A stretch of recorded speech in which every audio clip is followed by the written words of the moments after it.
ਹੁਣ 84 ਚ ਜੋ ਦਰਬਾਰ ਸਾਹਿਬ ਦਾ ਟੇਕ ਹੋਇਆ ਸੀ ਇਹ ਵੀ ਗੁੰਮਟ ਦਿਖਦੇ ਸੀ ਉਦੋਂ ਇੱਥੇ ਖੂਨ ਦੇ ਛੱਟੇ ਪੈਂਦੇ ਸਨ ਇਧਰੋਂ 1 ਜੂਨ 2 ਜੂਨ 3 ਜੂਨ 4 ਜੂਨ ਤੱਕ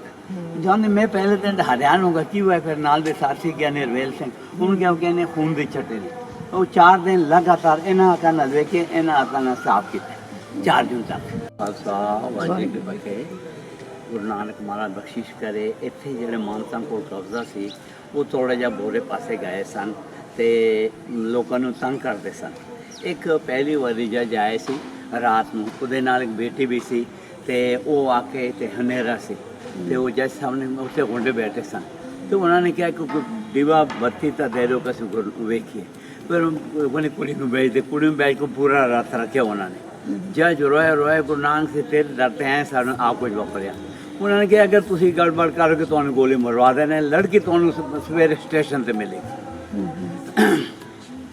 ਇੱਥੇ ਜਾ ਕੇ ਸਿੰਘ ਆ ਗਏ ਭਾਈ ਲੜਕੋਂ ਨੇ ਜਿੱਤਾ ਸਾਰੀ ਦੁਨੀਆ ਨੂੰ ਪਤਾ ਲੱਗਿਆ ਲਖਮਾਈ ਲਾਜਪਤ ਸਿੰਘ ਇਹਨਾਂ ਨੇ ਉਹ ਆ ਕੇ ਚੰਦਰਕੋਟ ਨਹਿਰੇ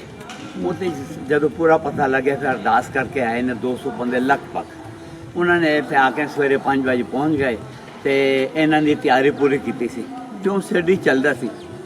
ਤੇ ਤਿਆਰੀ ਪੂਰੀ ਕੀਤੀ ਜਦੋਂ ਅੰਦਰ ਆ ਗਏ ਫਿਰ ਆਸਾ ਦੀ ਵਾਰ ਪਾਠ ਕੀਤਾ ਪਾਠ ਕਰਕੇ ਤੇ ਫਿਰ ਅਰਦਾਸ ਹੋਇਆ ਅਰਦਾਸ ਬਾਅਦ ਹੁਕਮਨਾਮਾ ਲੈਣ ਸੇ ਸਾਰਾ ਲక్ష్మణ ਸਿੰਘ ਜੀ ਹੁਕਮਨਾਮਾ ਲੈਣ ਸੇ ਪਿੱਛੋਂ ਗੋਲੀਆਂ ਚੱਲਿਆ ਗੋਲੀਆਂ ਚੱਲ ਕੇ ਨਾ ਸਾਫੀ ਤੇ ਬਹਿ ਕੇ ਉਹ ਜ਼ਖਮੀ ਹੋਇਆ ਜ਼ਖਮੀ ਇਲਾਜ ਬਾਹਰ ਕੱਢ ਕੇ ਨਾ ਪਹਿਲਾਂ ਮਾਰਿਆ 3 ਰਾਗੀਆਂ ਨੂੰ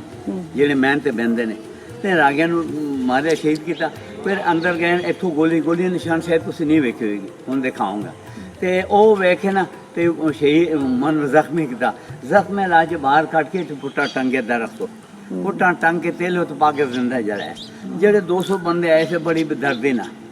ਕੁਲਹਾੜੀਆਂ ਨਾਲ ਤਲਵਾਰਾਂ ਨਾਲ ਉਹਨੂੰ ਕੀਮਾ ਕਰਕੇ ਤੇ ਸਭ ਕੁਝ ਕੀਤਾ ਉਹਨਾਂ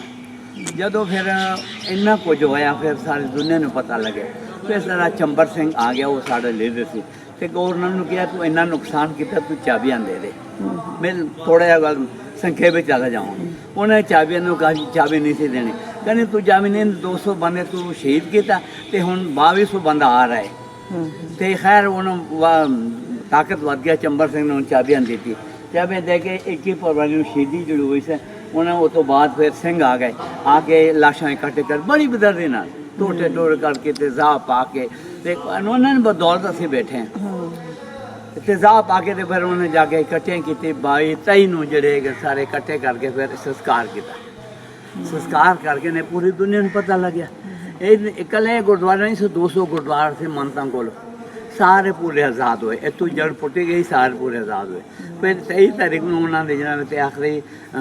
ਮਤਲਬ ਹਸਤੀਆਂ ਜਿਹੜੇ ਗਾ ਫੁੱਲ ਮੰਗਲ ਜਿਹਨੂੰ ਅਸੀਂ ਕਹਿੰਦੇ ਤੁਸੀਂ ਹਸਤੇ ਕਹਿੰਦੇ ਉਹ ਇਕੱਠੇ ਕਰਕੇ ਇੱਥੇ ਜਿਹੜਾ ਹੈਗਾ ਉਹਨੇ ਸ਼ੀਸ਼ਮਲ ਬੈਠਕ ਸੇ ਦਿੱਤਾ ਲੈ ਉਹਦੇ 'ਚ ਚਾਂਦੀ ਦੇ ਸੋਨੇ ਕੋਲੇ ਰੱਖੇ ਤੇ ਉਹਨਾਂ ਦੇ ਸ਼ਹੀਦਗੰਜ ਗੁਰਦੁਆਰਾ ਬਣਾ ਦਿੱਤਾ 1984 'ਚ ਮੈਂ ਖੁਦ ਉਦੋਂ ਭਰਤੀ ਹੋਏ ਸੀ ਸਰਕਾਰੀ ਤੌਰ ਤੇ ਇੱਥੇ ਥੜਾ ਸਿੱਧੀ ਜਾ ਸੀਗਾ 1984 ਚ ਜੋ ਦਰਬਾਰ ਸਾਹਿਬ ਦਾ ਟੇਕ ਹੋਇਆ ਸੀ ਇਹ ਵੀ ਗੁੰਮਟ ਦਿਖਦੇ ਸੀ ਉਦੋਂ ਗਿਆਨੀ ਪ੍ਰਤਾਪ ਸਿੰਘ ਹੁੰਦੇ ਸਨ ਤੇ ਇੱਥੇ ਖੂਨ ਦੇ ਛੱਟੇ ਪੈਂਦੇ ਸਨ ਇਧਰੋਂ 1 ਜੂਨ 2 ਜੂਨ 3 ਜੂਨ 4 ਜੂਨ ਤੱਕ ਜਦ ਮੈਂ ਪਹਿਲੇ ਦਿਨ ਹੈਰਾਨ ਹੋ ਗਿਆ ਕੀ ਹੋਇਆ ਫਿਰ ਨਾਲ ਦੇ ਸਾਥੀ ਗਿਆ ਨਿਰਵੇਲ ਸਿੰਘ ਉਹਨੂੰ ਕਿਹਾ ਕਹਿੰਦੇ ਖੂਨ ਦੇ ਛੱਟੇ ਨੇ ਉਹ 4 ਦਿਨ ਲਗਾਤਾਰ ਇਹਨਾਂ ਅੱਖਾਂ ਨਾਲ ਵੇਖੇ ਇਹਨਾਂ ਅੱਖਾਂ ਨਾਲ ਸਾਫ਼ ਕੀਤੇ 4 ਜੂਨ ਤੱਕ ਇਹ ਚੀਜ਼ ਇੱਕ ਰਸ਼ ਮੈਂ ਆਪੇ ਕਿਹਾ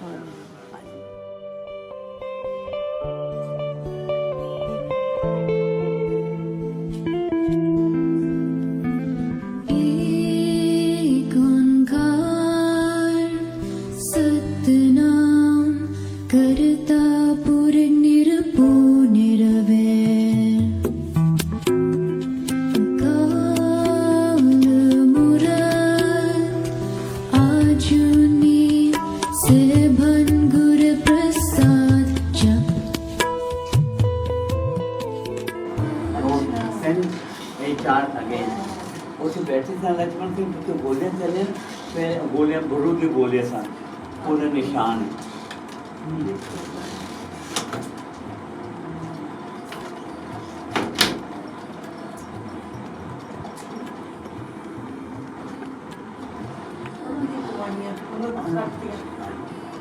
दोस्तों को द्वारे सन मानता को 200 चढ़े हैं तो शुरुआत हुई